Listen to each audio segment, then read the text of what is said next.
남명 선생도 젊어서는 벼슬에 나아갈 뜻이 있었고 세상을 크게 구제하고자 하는 그런 포부가 있었던 겁니다.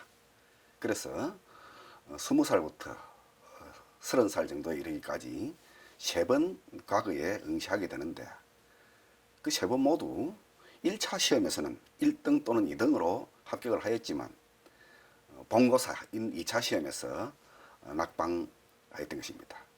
그 3번의 대과 응시 이후로는 남명은 과거 시험을 포기하였습니다.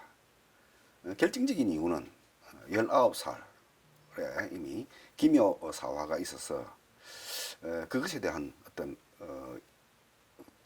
처분 과정을 보고서 벼슬길이 순탄하지 않을 것이라고 하는 그런 느낌은 있었지만은 그것이 젊은 시절에 남명의 과거에 대한 어떤 의혹을 꺾은 결정적인 요인은 아니었던 것입니다.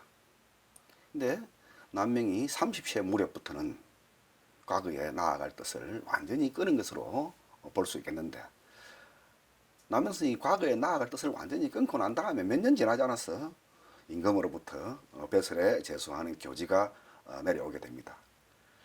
36, 7 무렵부터 벼슬을 제수하는 교지가 내려오게 되는데 일생 동안 13번 정도 계속 벼슬을 내리게 되고 남명은 단 한 번도 실직에 나아가지 않았습니다. 그런 과정에서 특히나 남명이 45세 되던 해인 을사년에는 모두가 잘 아시다시피 을사사화라고 하는 큰 정변이 있었습니다. 그 을사사화의 과정에서 남명과 가장 친했던 절친했던 벗 3명이 목숨을 잃게 됩니다. 그런 것들은 남명에게 나이가 들어갈수록 더욱더 벼슬에 나아갈 뜻을 멀리하게 되는 그런 결정적인 계기가 된 것이죠. 그런데 실제로 남명 선생이 벼슬에 나아가지 않은 더 중요한 이유는 스스로 과거 시험을 통해서 벼슬에 나아갈 뜻은 이미 접었던 것이고, 그 다음에 임금이 벼슬을 내렸는데 이를테면 초기에 단성 행감이라든지 참봉이라든지 하는 이런 벼슬, 그런 벼슬로는 벼슬에 나아간다고 할지라도 국가와 백성을 위해서 실질적으로 역량을 펼쳐서 뭔가 크게 기여할 수 있는 그런 기회가 오지는 않는 것입니다.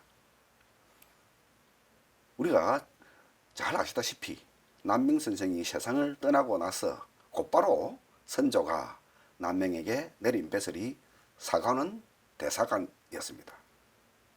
만약에 남명 선생이 살아 생전에 임금이 사관원 대사관이라든지 사헌부 대사헌이라든지 하는 것과 같은 벼슬을 제수했다면 남명이 벼슬에 나아갔을 가능성이 매우 높다고 판단됩니다. 말을 바꾸면 남명 선생에게 마지막으로 내렸던 실질적인 벼슬이 종사품, 종부시 전첨이라고 하는 벼슬이었습니다. 그런데 종부시 전첨이라는 벼슬은 실질적으로 하는 일이라고 하는 것이 왕실의 족보 편찬 실무를 담당하는 그런 직인 것입니다. 왕실 가족들의 족보를 편찬하는 그런 일을 맡겨두고서 남명에게 벼슬을 하러 나오라고 하는 말은 남명이 결코 받아들일 수 있는 그런 것이 아니었지요. 살아생전에 사관원 대사관을 내렸다면 남명이 벼슬에 나갔을 가능성이 매우 크다고 하는 것은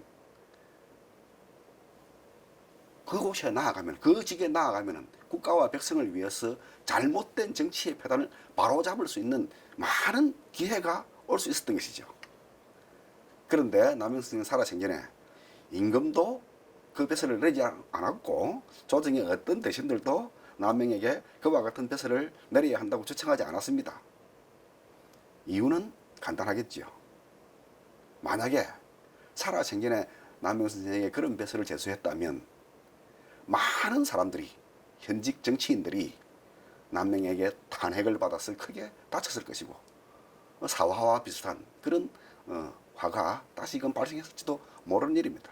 만약에 그렇게 되었다면 결코 남명 선생 자신도 온전하게 편안하게 종신하기가 어려울 수도 있는 것입니다. 그렇기 때문에 남영생이 세상을 떠나자마자 나라에서 사가는 대사관이라고 하는 대세를 내린 것으로 보시면 오히려 남영생이 벼슬은 평소에 나가지 않았던 그런 상황과 뜻을 보다 쉽게 이해하지 않을까 생각이 됩니다.